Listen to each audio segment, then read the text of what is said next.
What are we doing in the black community? The number one consumer of a Mercedes-Benz Who's us?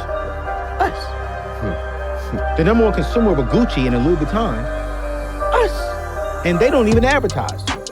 Why is it that in the black community, we are always the number one consumer, but we're not the number one creators? So you just said it, the fact that there's consumers and creators. For so long, we assume success based on consumption. Welcome to Closing Gap Podcast, and we give you the truth about wealth. I am your co-host, Mr. Eddie Richardson, here with our host and the owner of Hamilton Wealth Advisors, Mr. Wilbert Hamilton. How you doing today, my brother? Hey, blessed and highly favored. Hey, man, that's always great to hear, and you're tuned in to another righteous and holy episode where today we want to ask the question, is health truly wealth? Is health truly wealth? You know, as we are considering this subject and talking before we started this recording, just thinking about reminiscing. We went down memory lane, right? You know, this, all of us have our roots in the country. Yes, sir. You know, we live in the city now, but myself being from rural Alabama, Wilbert has his roots down in rural Alabama, and our man behind the camera, Daz, has his roots in rural Tennessee. So we were talking about how we used to eat. Yes, you sir. know what I'm saying? And eat real Yes, good. sir. Eat real good. You know, you leave out of the house and go straight to the yard, get whatever you want out of the yard, and bring it back and put it in the stove, put it on the stove. Man, that's some good eating back. Yeah, I remember, hey, them fresh peas. Mm-hmm. You know, that freshly shucked corn. Yeah. You know what I'm saying? The okra corn and tomatoes. I remember like yesterday, that crackling corn. Yeah. You know, it tastes a little different. Mm-hmm. You know, it really fed the soul. Yeah. And, you know, soul food don't necessarily feel like it feed the soul no more. I don't know why that is. I don't know if it's because of the ingredients are not the same. They're so, so many chemicals and everything is so manufactured now. Yeah. You know, I felt like when we were pulling that, them vegetables right out the ground and that pig was coming right out the hog pen and that chicken was coming fresh out the coop. Everything just tasted a little bit different. And it's just different. that you felt that energy, you felt the soul in the food. You know, it felt like that because I feel like, the work and the effort that went into cultivating. Yeah. The time that it took, to plant them seeds. That's right. And reap that harvest of them vegetables. And the time it took to grow that hog. The time it took to raise them chickens. It made everything a little bit different. And I don't know if it was just the environment that all of that was grown in as well, in conjunction with, the way it was grown. Yeah. All natural, no pesticides, no chemicals involved in it, but also the love that went into cooking that meal. Yeah. Made it true soul food. Yeah, that's right. And I think to that end, Wilbur, is the soul is there because everything is just done for mass consumption and mass consumerism, and it's all about the dollar. Yes. With a lot of the things that we eat now, like the companies that make it, all they want to do is produce more so that they can make more money. Yes. All right. And the thing about our show here at Closing the Gap is we come and we talk about money. We talk about finances, right? I told you all I'm the minister of faith. Wilbert is the minister of finance. But our main objective is to root and ground you in the faith of God with your finances. This is not about just about us making money, because we want you to utilize your money for the glory of God and be able to care for yourself and for your family. And so that's the soul, part of the soul of why we do what we do. And many things in life have lost that soul. They've lost that type of purpose. Yes. And that's why we're asking the question today, is health truly wealth? Because sometimes we don't correlate the two like we should, Will. Absolutely. Everybody's just looking into making money, but not considering how will you be able to make the money if you are not physically able to make the money. Yes. Right? You have to manage and take care of the number one thing or person that is able to do the earning. Yes, sir. And that's ourselves. So, do you really consider your health as the number one wealth that you have? You know, a lot of times, it's unfortunate. I think it's not until we've experienced something that brings awareness to our health and to our invincibility that I think we start to consider those things. Unless you're an athlete, unless you use your body to earn your income directly. And, you know, I feel like, you know, maybe athletes in general and former athletes may tap into that a little bit more because we've experienced, you know, using our, you know, physical capabilities to move ourselves forward. That's how I was able to get a free education and go to colleges, by being able to, you know, be an athlete and play sports. And I saw the opportunities and doors that opened. And it was strictly because of my physical ability. Yeah. So knowing that physical ability gave me a future, it makes you take a little bit of a different look.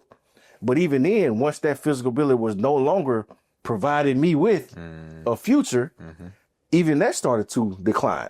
And I wasn't obviously working out the way I used to. I wasn't training the way I used to. I wasn't eating the way I used to. Or I was eating the way I used to, but I wasn't burning it off the way I used to. And that's really some of the, probably the biggest mistake that most of us make, honestly, is that as we get older, everything speeds down except for our eating habits.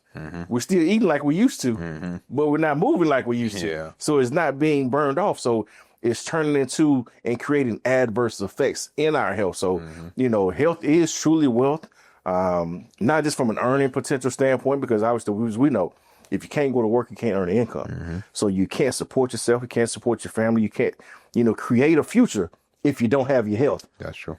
And of course, at some point in time, we all want to retire and enjoy our wealth. Well, you can't enjoy the wealth if you ain't got your health. So you got to have each on the front end and on the back end. So I think definitely, of course, in our community, we need to do a better job of practicing good daily habits within our health. Yeah. We got to put health more in the forefront. You know, the health has to be right up there at the top next to wealth, not up under it. Yeah. So, and those are just priorities and things in lives. And I've had to, you know, make that adjustment myself where you start working and you're chasing your dreams and your dollars and trying to put your family in a better situation financially, and something starts to suffer. Whereas usually the commitment to your health, because now you eat more fast food because you're on the go. You're not working as much because you're on the go chasing the bag, so to speak. Well, at some point in time, if you don't address your body will address you. And you have to make the decision and the conscious decision to try and be the change you want to see. So, you know, I've started, and of course, I'm making changes in my life to be better, to be more diligent, to get up a little earlier, you know, get that walk in. I didn't know the value of walking until I got older. I used to look at people that was walking and I'm like, man, why you ain't running? You know, now all of a sudden, you know, being 43, I understand why they walking. They ain't running all the time. You can't run like you used to all the time. The recovery ain't the same all the time. So, you know, as you get older, you learn those things and you learn the value of things. And, you know, the biggest thing is an object in motion stays in motion. And we got to get back in motion on the front end to make sure we can enjoy and stay in motion on the back end too. Yeah, that's true. That's true. And that's why we're here today, is help you ask yourself the question, is health truly wealth to you? How much motion do you have in your life? Have you become stagnant physically? And now all you do is think about how you used to be and tell the stories of what you used to do. And too many of us focus on what used to be. Yes. Instead of making something be right now. Absolutely. And that's key, is who are you right now and what are you willing to do right now physically for yourself?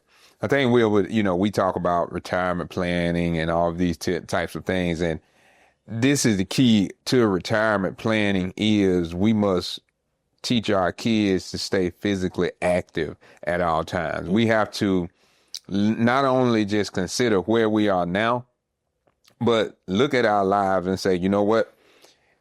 At this age, I'm 10, 15 years old. All right. When I get 20 years old, I want to still be physically active. When I get 30, 35, I want to be able to, do certain physical activities. When I get 60, I want to be able to do certain physical activities, right?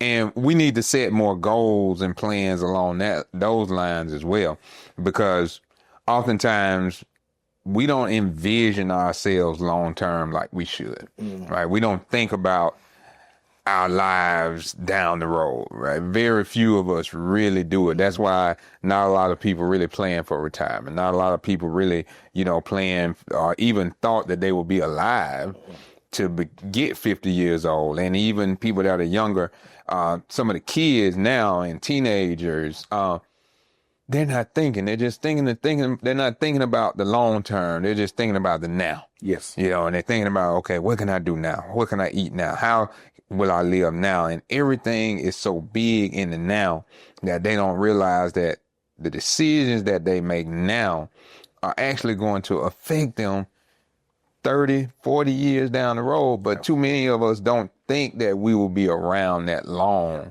And that's where the issue comes in, to why health does not become wealth, because we are just focused on wealth and not our health. Yes. And so we want everybody today to start focusing on your health and teaching the kids to have greater vision, right? And know that God is the same God that will give us strength, that gave us strength to be alive, that gives us breath, that same God will give us breath then as well once we get older. But how we live when we get older is all determined upon us. Yes. It's funny. I have this saying now, as I've gotten older, I said, look, you know what? I may not be as good all the time as I used to be, but I'm as good one time as I ever was. So I always I keep that in mind. I tell that to my sons all the time as I make it a point now to, take them to the gym and make sure we get in. And, I can act out that activity one time. I'm going to give you one good representation of how you're supposed to do it. After that, I need you to mimic that you're going to do it, because I can't keep doing this over and over again. So, but that's the challenge that I've given myself.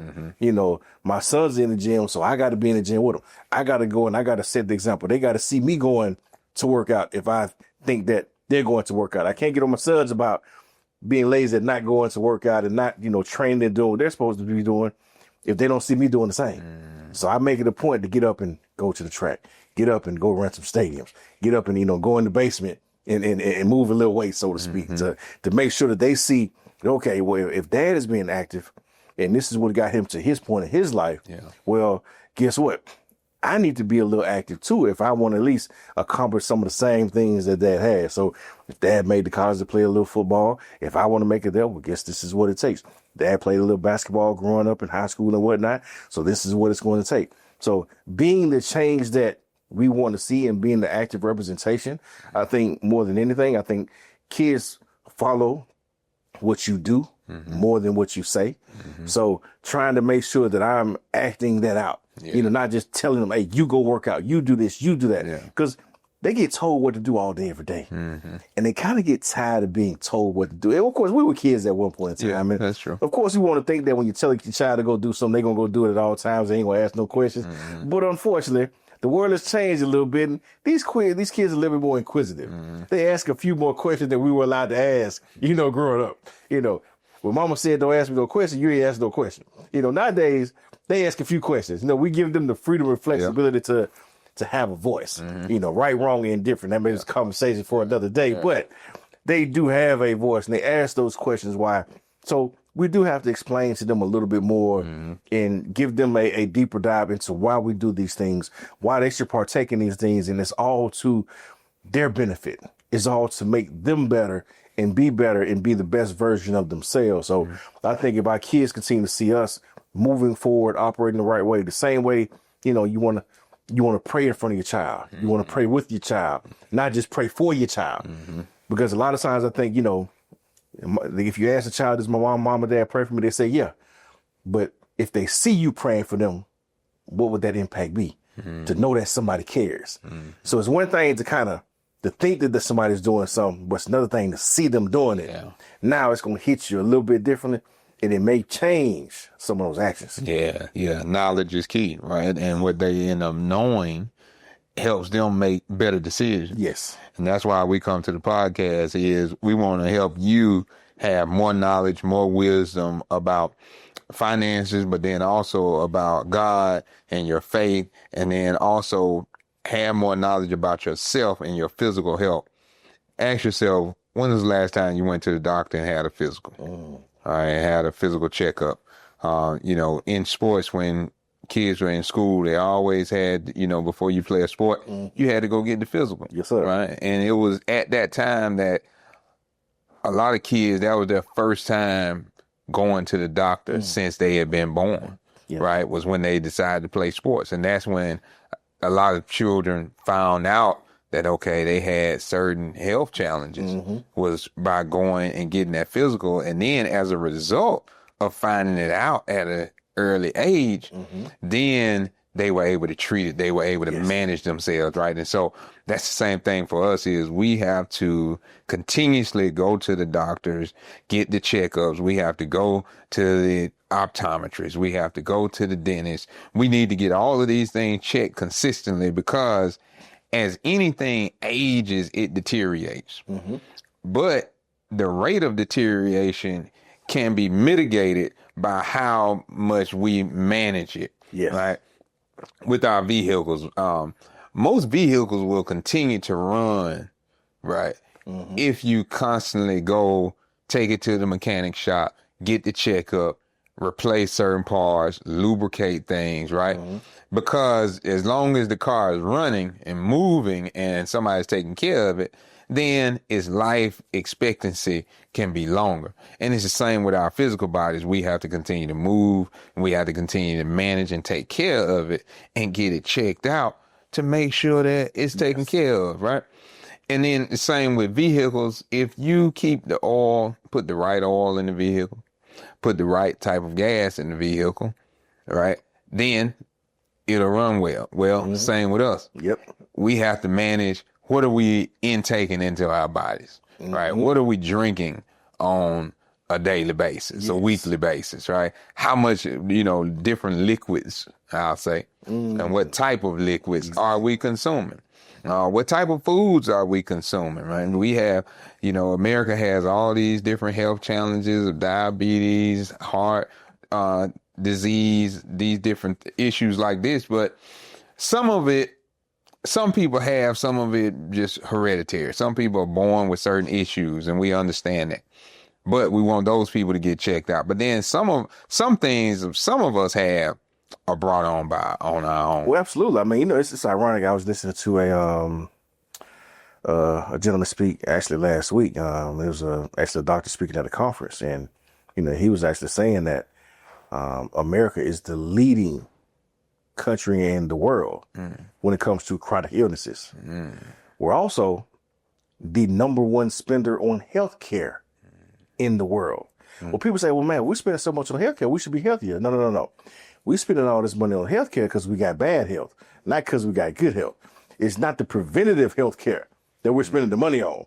We're spending the money on the maintenance of the issues once we get it. So here's a difference. We want to be more preventative in nature. So that's where it comes into the example of, have you ever put some bad gas in your car? Yeah. And watch how that engine, seize up on you. And you have to take and get that gas, drained from that vehicle. And what that process is, well, it's the same thing with your body. Yeah. If you putting that bad gas in your body, it's going to seize up. So we got to do a better job of, making sure we're putting the right type of fuel in our tanks so we can operate more efficiently and effectively at all times in all areas. And those are things, of course, we all probably can do a little bit better every time to time. Obviously nobody's perfect. So, I think, too many of us probably enjoy Chick-fil-A. Too many of us enjoy, Starbucks. But if we actually broke down what's in that Chick-fil-A and what's in that Starbucks, we probably would eat it a little bit less once we knew the details. So understanding what small changes can I make in my life? How many of us are drinking enough water? Just the simple things that we can control. How many of us are, eating too many sweets or eating too many fried foods or not eating enough, leafy vegetables and, those habits that, most of us develop as kids, and you hear kids say, now, well, I don't like to eat vegetables. No. I didn't ask you what you like. So that's the difference between kids nowadays and, us growing up. These kids have choices. We didn't have choices. Mama cook, you eat. And you learn and you develop a liking for things that you didn't know that you was going to like. Yeah. You know, because you didn't have the flexibility of choice. You had to partake in whatever mama or grandmama cooked. And all of a sudden you eat it, you realize, man, you know what? This ain't half bad. This is actually pretty good. And actually you grew up and look back like, you know what? I wish I still had some of them good vegetables that, you know, grandmama used to make and that mama cooks. Them turnip greens, them collard greens, them, you know, them green beans, them, you know, them field peas, you know, them lima beans. You know, I was gonna last time I see somebody eat lima beans. But growing up, you know, we had those kind of things that we ate vegetables with every meal. You know, now it might have been, you know, some potatoes with it or some rice or whatever it may be with that particular meal, but there was always some fresh vegetables to go along with that meal. And we got to make sure we continue to put more fresh vegetables actually in our body. We'll be right back after this second.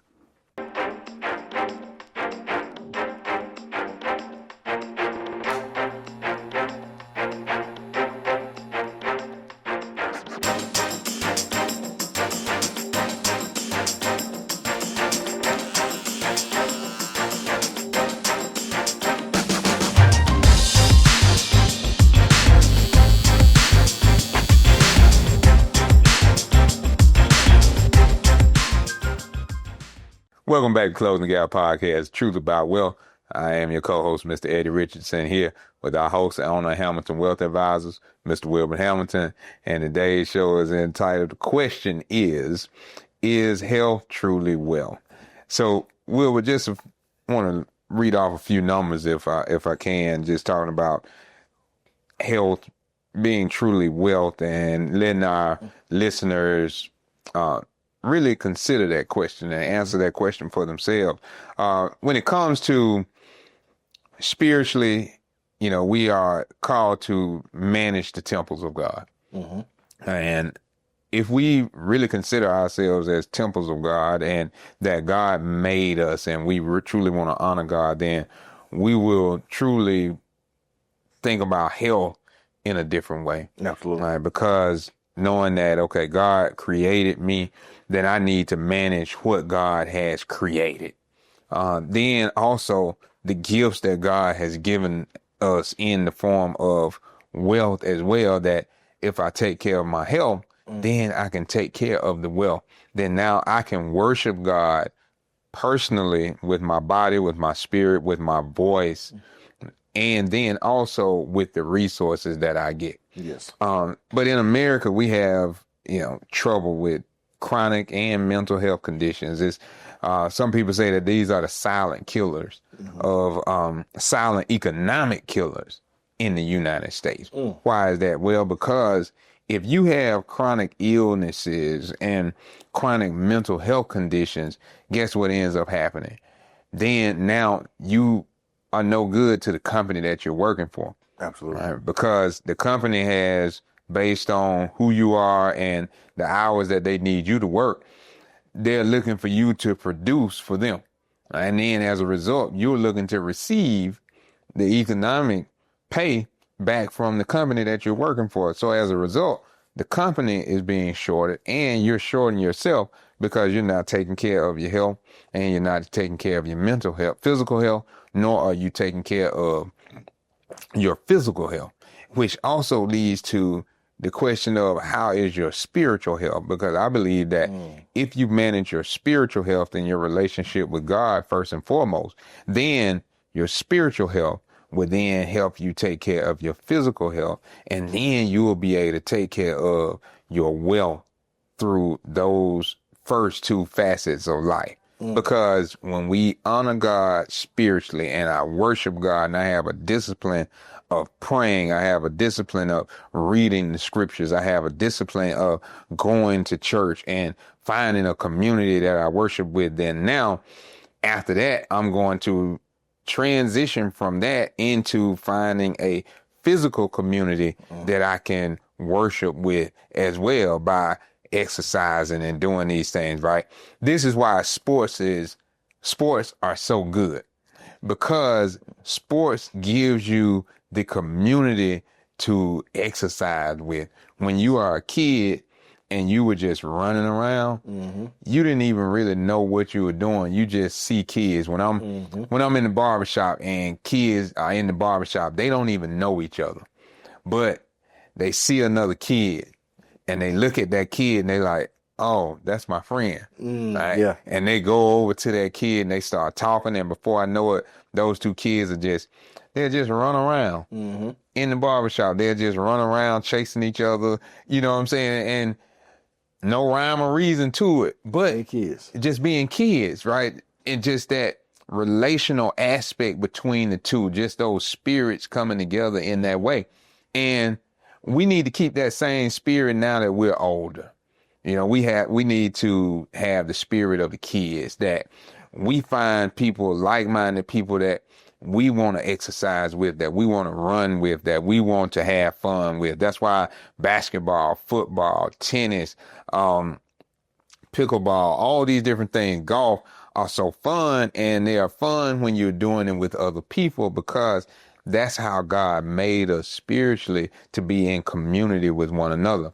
Then also now when we transition into our physical health, our physical health in the sense of how are you taking care of yourself?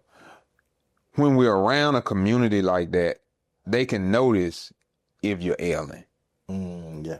You see what I'm saying? Like when you play sports and if one of your teammates wasn't on their game that day, you could see it, right? You could tell it was either something mentally going on with them or it was something physical going on with them. See the limp. You could see the limp. Yeah. You see what I'm saying? Because that's not their normal way of walking. That's not their normal movement. And you could tell they were restricted. And so you would go to them like, hey, bro, what's going on with you today? You all right? Yeah. Right? We're going to ask that question. Are you all right? And that question is a question of love. That question is a question of care, because, hey, I trust you out here. I need you out here. I need you to be on your game. But if you're not on your game today, you know what? I want to know what's ailing you, because I want you to get well. Yes. I don't want you out here just because I want you out here and I like having you next to me. I like having you at your optimal physical ability, your optimal mental ability, your optimal spiritual ability, right? And so when we're in those communities like that, we care for one another and we manage one another better. And so we want everybody, getting you a spiritual community, get some doctors and that you can trust. Talk to somebody else that, hey, if you don't have a doctor, talk to somebody and say, hey, where do you go to the doctor at? Who do you trust, right? Somebody that you know and you trust, that you see them being healthy, you see them exercising, you see them caring for themselves. Ask them where they go and get those recommendations from them, right? Because that's the same thing that we're doing here, is we're helping you spiritually, as the minister of faith. And then we're also helping you financially with the minister of finance, because we want you to be fully well and taken care of, because we understand how your wealth is dictated by your health. Well, that's the thing. I mean, it always goes back to making sure we seek professional help, not being too big to ask for help. I mean, I make it a point. I mean, I have my current doctor right now because I asked one of my former teammates, who's in great shape, played offensive line, behind me, at UAB, and I looked at him and said, man, he's still doing good, in great shape, still strong. I said, man, in the gym like every other day I see him. I said, I need to see what he's doing. Who is your doctor? So, and that's how I have my current doctor, because I reached out for help. Say, man, I'm trying to get back in that gym. I got to get myself back together. I want to make sure I look like I used to, the way you should. So, who are you talking to? Who helped you get your things, corrected and get straight with your health? And he made that recommendation. And I went and saw that doctor, and I started following through. And now I'm getting back on my game plan as far as getting my health back to where I want it. Like I said, I ain't where I want to be, but I'm working my way there. Yes, sir. So, Yes, sir. but I had to reach out for help. So not being too big to ask for help, not being too big to go to the doctor, not being too big to, seek a second opinion or get recommendations. I think a lot of times we feel like we have to go it alone. And that's the wrong attitude and mindset to have, because nobody makes it through life on their own. That's right. If nothing else, You know, we all need God on our side Yeah. to help make it just from day to day. But God has placed professionals here on earth to help us in various areas, whether it be finance, whether it be faith, whether it be, you know, medical. He's placed these professionals here for us to utilize their services. And now it's up to us to take that step, and up to us to listen to him and let his spirit of discernment guide us to the right one to listen to. And I think that's where, you know, we miss the boat, and why that spiritual health obviously is always number one, because when you feel good about yourself spiritually, it's so much easier for everything else to fall in line, because you want to honor God. Right. So when you want to honor God first, and you want to make sure you maximize your time here on earth, you want to do what God has called you to do. So, you know, it takes time to do that. So, you know, you want to make the necessary adjustments in your life to make sure we make that happen. So making sure that, you know, we listen to God and honor God. And like I said, a big part of that is honoring with our tithes. Just honoring them, you know, with our finances. That means creating that budget, you know, understanding the income and expenses. That means, you know, making sure that, you know, we're getting the workout in the day. If nothing else but a walk around the block, do something, that 30-minute walk, you know, a walk a day, keep the doctor away. So we want to keep, you know, doing those things. You know, we want to make sure that we're eating better, but eating better even happens when you get all those other priorities in line, because when you start working out, when you start, you know, talking to God and having conversations with him, when you're getting your life together, you don't want to put bad in you. So even when you start connecting to God, they always say what goes in you going to come back out of you. And you put good in, you're going to get good out. That comes with the TV that we watch. Yeah. That goes with, you know, the radio stations that we listen to, and the music that we put in our ears. That goes with the food that goes in our body. So when we're honoring God and trying to be right with him, we're a lot more cognizant of everything that goes in us. And we'll say, you know what? No, I don't need to eat that. I got to work out this afternoon. I know if I eat that now, I'm going to pay for it in my workout later. So you know what? Let me not eat this Popeyes. Let me go over here and get this salad from, you know, from Jason's Deli or Panera or somewhere. Let me make a better choice or a better decision. Or if I go to Zaxby's, let me get the salad, not get the chicken tenders. And let me get the chicken grilled and not fried. So just making those adjustments, those small changes, you know, to our life to make better decisions, to be healthier. And if not for you, for your kids, for your family. I mean, we all are here to be a blessing for somebody else. We all called to be fishers of men. And God can't use you if you're on your back. You know, you got to be up moving around, you know, talking, you know, giving people the word that he's given to you to provide to, you know, people you come in contact with, to be a blessing to others. So, you know, making sure that we honor him first and foremost, and seeking after him, and everything else will fall into place and put us in a better situation. And also, it'll lead us to a greater destiny, because now financially we're making better decisions. We have more resources. So now we can just purely enjoy life better. You know, life is better when you have options and choices. You know, life ain't as fun when somebody's telling you what to do. So if you want to have options and choices, you got to honor God and listen and plan and prepare and save. And when you get to that 60, 65-year-old mark, if you saved and you got your money for retirement, if you got your health in order, well, now you can, you know, enjoy, you know, traveling and going abroad and doing different things, and, you know, hiking, you know, in Greece, or, you know, traveling down to the South Africa and enjoying the lay of the land, going to Kenya or Australia, whatever it is you want to go. You want to be able to go to those places and walk and enjoy the sunrise. You want to be able to walk and enjoy the view of the mountains and the ocean and things. You can't do that if you ain't got your health together. So don't sacrifice your future trying to get over on somebody, and you end up getting over on yourself today. Yeah, that's right. That's right. And we have to fight through the psychological battle of actually examining ourselves and being honest with ourselves in that way, right? Because we can get in a moment of denial mentally. And I think that's what keeps us from really focusing on our health. That also keeps us from focusing on our wealth, right? The same psychological block, we begin to tell ourselves that things are better than what they actually are. You know, you think about it, Will, but I know, you know, when certain people come in the barbershop and they want certain hairstyles, and, you know, they don't want to deal with the reality of the balding and things of that nature, right, with their hair.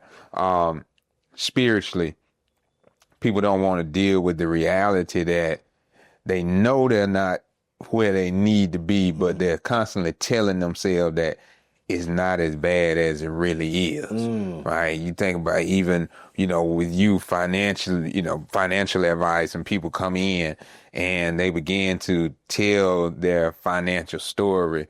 But then when you look at their finances, this is not as good as they tried to make it seem to be. Yeah, it's telling a different story. Telling a different story. And so we have to be honest with ourselves when we're examining ourselves spiritually, when we're examining our health, when we're examining our wealth, right? And if we're honest with ourselves, that's when we can get the real change. Yes. It's when we go to the doctor and we let the doctor tell us, like, look, these are what your numbers are, right? This is where your blood pressure is. This is where your glucose level is, right? These are the things that you're dealing with. And instead of taking it as a dire situation, take the reality of it and then determine, okay, as a result of what I see now, what type of plan am I going to put in place to get this where I really want it to be? Yes. So now we have to stop telling ourselves the lies. I wanted to say a different word, but I have to be honest. We lie to ourselves. Oh, absolutely. Like you said, the story isn't that. It's because we're telling ourselves a lie. And so we have to be honest with ourselves, with where we are, what we're going through, and be honest with what we really want to do, right? When I started back exercising, I went in the gym, man, and I was, first thing I was thinking about is how I used to live. I had never been, heavy lifter or anything, but, I could move a little weight around, 225, you know what I'm saying? Yeah. Lift a little bit, and for everybody out there now, don't let this slimness trick you. Like, I used to be bigger than this, all right? I want to let everybody know, like, I'm this size now, but I can show you some pictures, all right? Lion name was Big Buford, all right? Just want to let y'all know, don't get tricked. But back to the regular scheduled program. So go to the gym and I want to lift like Big Buford used to lift, right? Mentally, right? That's where I am. But I had to look in the mirror and say, nah, this is the reality now. You know what I'm saying? So when I got on that bench press, right, I had to put real weights on that this Eddie could lift, the one that hadn't been working out, the one that isn't as big as he used to be, right? Yeah. So I had to get through that psychological mental block of who I used to be to who I actually am, but then also telling myself that, you know what, it's okay because you're different now. You hadn't been in the gym, but you can get back to lifting a certain amount of weight, right? If you discipline yourself to stay there. So I had to psychologically tell myself, you know what? Health is wealth. And if I am going to be able to stand up behind the barber chair, if I'm going to be able to stand up and preach the gospel of Jesus Christ on a weekly basis, if I am going to be able to conduct Bible study, if I am going to be able to live long enough to see grandkids, great-grands, maybe even great-great-grandkids, then you know what? It starts now. Yeah. It starts in the gym now. It starts exercising now. It starts eating better now. It starts with taking care of my finances in a better way now, so that when later comes, later is greater than what is now. Yes. And as a result of that, I'm still, structuring my mind around it, but I see the evidence and I see the grace of God strengthening me through the process. And I want that to, I want our listeners to understand that too, is that if you commit to a disciplined lifestyle within your health, within your wealth, then God will give you the strength to see that pathway through, and this is the adage that we say in the church, that if you take one step, God will take two. Right? That's where that's the thought process, is that if you commit your ways to God and acknowledge him, if you commit your ways and acknowledge God, then God will see you through those things. God will strengthen you to make sure that your plans come to fruition. But we have to stay focused to do the work. And oftentimes we lose focus and do Well, it. absolutely. I mean, it's easier said than done, you know, in a lot of cases. And we understand that, you know, nothing worth having is going to come easy. Yeah. You know, as my new phrase is, everything you want is on the other side of hard. So the body we want to have is on the other side of hard. And it's hard to push away that Popeyes. Yeah. To push away the sweets and desserts. To push away, you know, maybe the alcohol. Maybe to push away, you know, if you partake in, you know, smoking of some type of substance or cigarettes or whatever it may be from time to time. Whatever your vice is or whatever's holding you back. Maybe if it's, you know, the same thing could be holding you back financially. It's maybe hard for you to turn down, you know, buying more shoes, you know, buying more clothes. You know, it may be hard for you to turn off that TV or turn off that radio that's putting negative images and putting the wrong type of message in your ears and things that are pulling you away from God's word and polluting your mind where you can't hear what God is trying to tell you. So everything that you want is on the other side of hard. And once we accept what's in front of us and we're willing to go through and understanding that we ain't got to go through it alone, that God is with us. He's going to, he will not leave us nor forsake us. He's already given us the victory. And as long as we keep that in mind, he'll see us through. And we see you back after a second.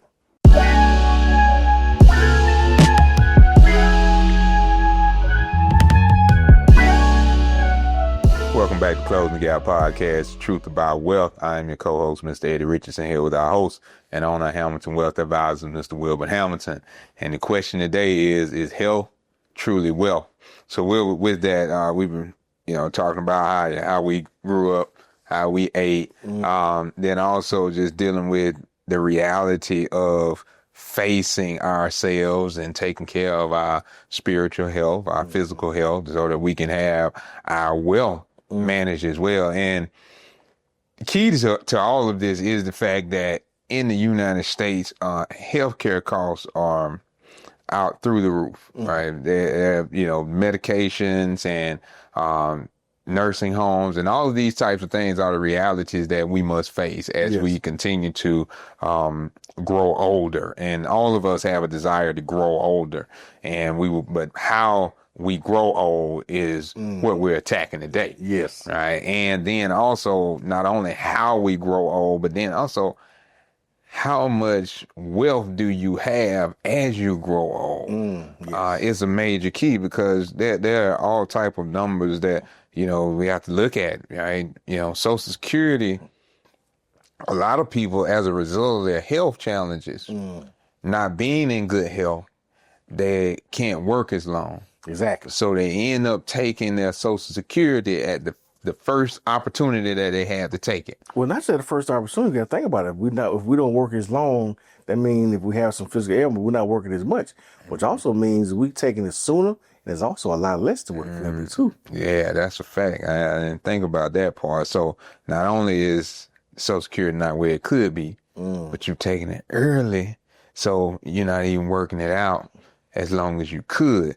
So, well, talk to us about how should we manage our finances better when it comes to our health as a result of these types of challenges when we're getting into living longer or desire to live longer, but even shorter, as you just said, because we're not taking care of our health. Yeah, well, you know, I mean, like I say, you know, getting everything, we got to write it down and make a plan. You know, we got to create a plan of action. So whether it's a financial plan, workout plan, a spiritual plan, we got to have all of them. You know, all of them are very necessary in order to be successful in this day and age. And, you know, we've talked about earlier how, you know, the United States is the leading nation in the world when it comes to different types of chronic illnesses and diseases. You know, we are also the most expensive country in the world when it comes to healthcare costs. And, you know, to give an example, the average American is expected to pay $172,000. That's $172,000 in their lifetime in retirement for just necessary healthcare costs. Wow. That's your copays. That's your Medicare Part A and B and Medicare Part D. That's your Medicare supplement. These are just necessary essentials to have any type of basic health care coverage. The average cost in retirement for most individuals is going to be approximately $172,000. Now, key word I said was the essential costs. Well, that doesn't cover dental visits, doesn't cover eye doctors. It doesn't cover nursing home health care. It doesn't cover specialists if you have to see certain type of specialists depending on what your ailment or situation may call for. Rehabilitation from something that you may have. And we think about as you get older, things happen. You probably need to go to the dentist a little more. Yeah. Your eyes getting a little worse, so you need to go to the eye doctor. These things are not covered. So you think about that $172,000 in mandatory costs, essentially, that you're going to have.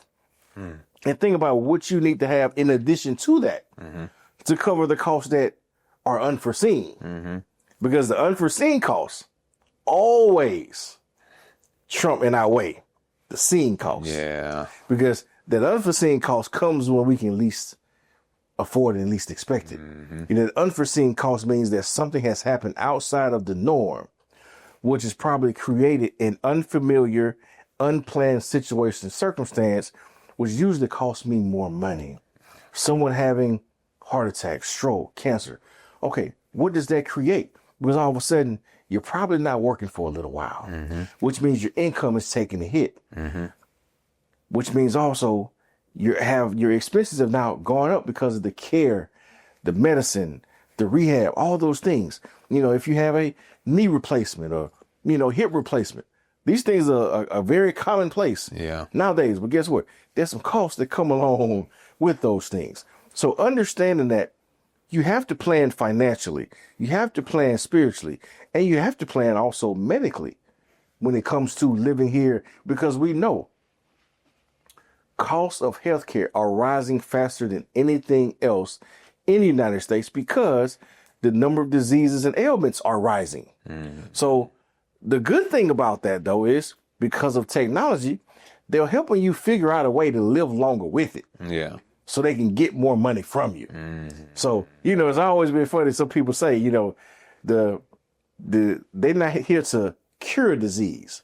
They just want to help you live with the disease. Yeah. So they can continue to make more money on you. So this is why we're talking to you today about eating better, working out more, taking control of your health and your wealth. Because if you can put those two things simultaneously hand in hand, you can have a pathway forward where you're taking back some of that wealth and putting it back where you want to put it, not having to put it where life is pushed you into. Because we fail to take care of the health. At some point in time, it's going to affect your wealth. Yeah. And there's going to be some ailments and some things that's going to kick in that are going to come up that you have to now account for. If you have high cholesterol, what does that lead to? If you have high blood pressure, what does that lead to? If you have if you're diabetic, what does that lead to? So all these things lead to something. But we do know all these things can be changed with our diet. So are we making the necessary changes? And granted, some people have things that are hereditary and certain illnesses that there's no way around. Yeah. But even for those people, they're given a plan of action from the doctor on certain foods to stay away from and certain foods to take more of. So we still have some power and control over how we manage what's been put in front of us. So, and we all can do a better job of managing what we have. We got to manage our money. We got to manage our time. We got to manage our diet. We got to manage, our life. We got to manage our spiritual relationship with Christ. And if we do a better job of just managing all those areas, we do a better job of seeking professional help in all of those areas. And seeking professional help creates some accountability in all of those areas. See, and really at the end of the day, that's what most of us are running away from. We run away from that accountability. We don't want that spiritual father, that spiritual mother, that spiritual counselor to check us and ask us, what are you listening to? What are you watching? What are you doing? We don't want that workout trainer to ask us, what did you eat this weekend? Did you go walk? Did you go run? Did you get your workout in? You know, what did you do? Did you enjoy yourself a little bit too much when you went to Bama State homecoming this weekend? Did you enjoy yourself too much when you went to Miles homecoming? Did you enjoy yourself too much when you went back home for your family reunion? You know, what did you do? Did you stay on track and on target, or did you fall off the wagon a little bit? And if you fell off the wagon, it's okay. Because as long as you got breath in your body, you got time to get back up and get back home. So, you know, just because you take a loss today, don't mean you have to stay defeated tomorrow. Yeah. We want you to know you can still get back up and get back on track and get back on plan and get back on target to make sure that we maximize. Because at the end of the day, that's all we want to do. We want to maximize our time here on earth to do what God has called us to do. Yeah. You know, my goal is to say, at some particular point in time, when I see the Lord after I'm 90 plus and I've lived a life happy and healthy, he say, hey, well done, my good and faithful servant. The goal is for him to say, well done. Well, will he say well done if I'm not making sure that I do everything that I can do right now? Who knows? Yeah. I don't want to find out, though. I want to do a better job That's of right. making sure that I'm following him. So, you know, when I get paid, I make sure I pay that time first.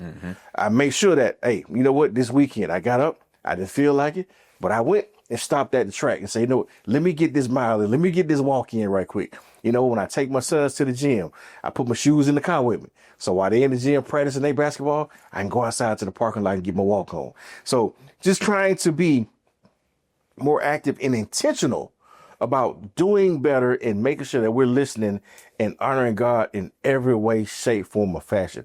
And if we truly have a heart after him, then we'll automatically do a better job in honoring him. Yeah, that's true. That's true. And what comes to mind, Will, is Proverbs 22:3 that says, a prudent man foreseeth the evil and hides himself, but the simple pass on and are punished. Meaning that when you are prudent, when you are considering your ways, you'll see the wrong and then you'll hide yourself from it. Meaning that you'll guard yourself, you'll protect yourself from it. It's much like what you said with having a plan in place of how we're going to eat, how we're going to manage our spiritual lives, how we're going to discipline ourselves to live the life that God desires for us to live. That's what prudence comes in. But when you're simple-minded, you're just going to pass on and you're glutton for punishment. Yes. You don't mind, you know, the suffering, right? You mind it, but you say, hey, you know, I'm going to get it anyway. Right. I'm going to eat this anyway, even though I know it's not good for me. Right. And that's what's happening a lot of times. We do not want to be prudent. We do not want to take on the discipline. And the scripture talks about that prudence because I believe that God has addressed everything in the scriptures. In any type of way, shape, or form that we live, there is some scripture that can apply to our lives in that way, where God has provided guidance for us. And we don't desire to follow the guidance. We don't want to listen to the teachings of God. We don't want to listen to the teachers that God has provided for us in the world. And so we want to impress upon you as you strive to answer the question, is health truly wealth? We pray that your answer is yes, that yes, health is truly wealth, and that you will make a decision after listening to us today in this show that I am going to manage my health better so that I can be wealthy. Because if I have good health, then there's no limit to how much wealth I can earn. Absolutely. Right? There's no limit to what type of relationships that I can have in the world. There's no limit to what type of worship I can give unto God when I have my physical health intact. And when I have that frame of mind, then now that's where true prosperity comes in. Well, absolutely. And I think a lot of times because we don't plan what we want the end to look like, we end up neglecting the beginning. And financially, you know, we talked about that $172,000 that's just mandatory cost. But if we think about the average cost of a in-home healthcare assistant to care for someone on average right now is about $50,000 a year. The price of a assisted living facility on average is almost $100,000. Now we're talking about average. We're not talking about you getting the type of care and concern that you really want. That's going to cost you $120,000 and above. And these are the prices right now today. And healthcare is one of the fastest rising industries from an inflation standpoint of any industry around. We're talking about excess of probably inflation around 7%.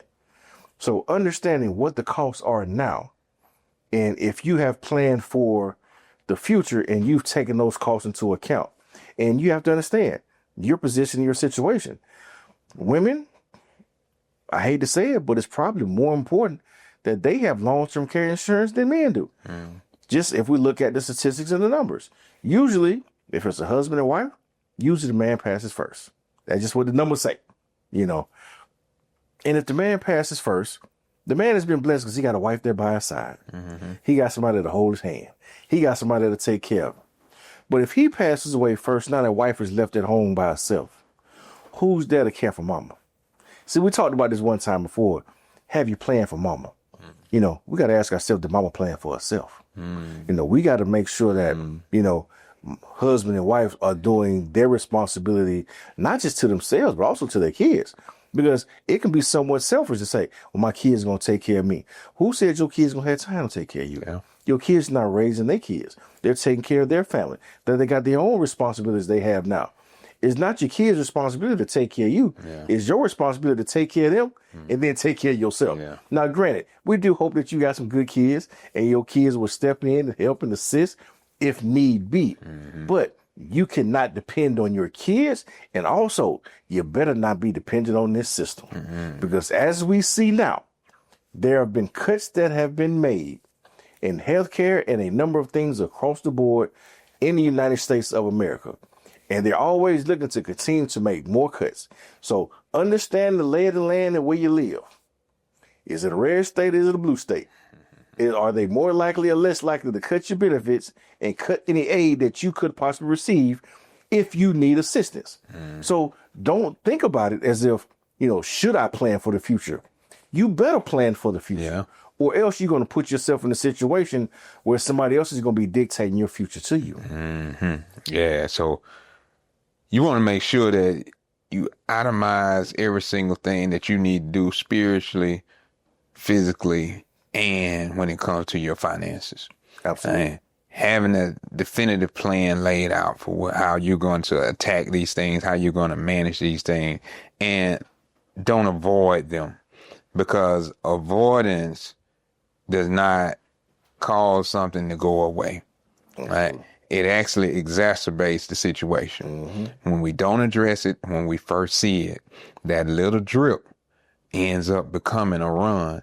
And that drip ends up beating a hole into that cement to the point that that cement cracks. And now the foundation is torn up. Yes. And so we have to manage ourselves better in that way. So we'll also, when we talk about these things here, how can we really look at health investments? Like, are there certain things that we can invest in better when it comes to our retirement, having certain things, health investments? Certain companies offer HSAs, health savings accounts. It's operates similar to your 401k, where you can defer money into and be able to utilize for certain health related costs. Also, there's, certain life insurance policies have what we call critical and chronic illness riders on them, where, some of them have long-term care riders on them. So if you have the right type of life insurance, you have certain benefits that are built in. Also, there are separate long-term care policies. So if you want to make sure that you're not a burden to your family, you can save and you can purchase a long-term care policy that would actually cover the cost. If you were to go into a nursing home, if you were to go into a assisted living facility, if you want to stay in your home and have home health care, you actually can purchase a long-term care policy that will cover those costs in the event that you are unable to perform two of your daily activities of living, where you are now classified as needing long-term care assistance. So we have to understand that there are a number of ways to plan and prepare. And a good financial advisor responsibility is to see what you don't see, is to plan for the unforeseen. My job as a financial advisor is to plan for the worst and then hope for the best. Most of y'all out here talking to financial advisors, they're selling your dreams, trying to invest the best, but they never plan for the worst. So what happens if you have a living death instead of a physical death, which basically means that you're now in a position where you're still living, but you can't get up and go to work. You can't earn an income. So you're still here on earth. You're still living. You still got breath in your body, but now you got more bills coming in than you got income coming in. So now what position does it put you and your family in? What kind of strain and burden are you to those around you? So understand that when you're working with a financial advisor, a good financial advisor, he or she is going to make sure to uncover every stone, leaving nothing unturned. We're going to make sure that we plan and prepare. So in retirement, you're taken care of in good health and great health and no health and bad health and everything in between, because we don't know what God has in store for us. We don't know what example God is going to make of us. So we have to understand, we have to plan and prepare financially to make sure in the event of anything happening that myself and my family is going to be taken care of, because I've taken the necessary steps to plan in good health and in bad. That's why in marriage they say in sickness and in health. And if you want to make sure she or he stay with you in sickness and in health, you better make sure you got some medical coverage along the way. We'll see you next time. Yes, indeed.